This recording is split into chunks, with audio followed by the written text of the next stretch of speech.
অবাক করার ব্যাপার হলো সূরা শামসের শুরুতে আল্লাহ তাআলা ধারাবাহিকভাবে টানা নির্বিচ্ছিন্নভাবে 11 বার শপথ করেছে।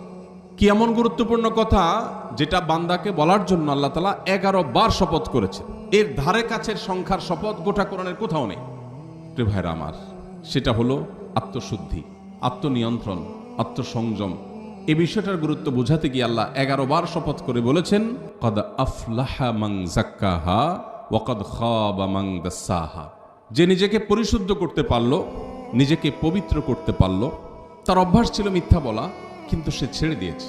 তার ব্যবহার খারাপ ছিল, কিন্তু সে ব্যবহারটাকে ভালো করার চেষ্টা করে সফল হয়েছে, নিজেকে শাসন করেছে।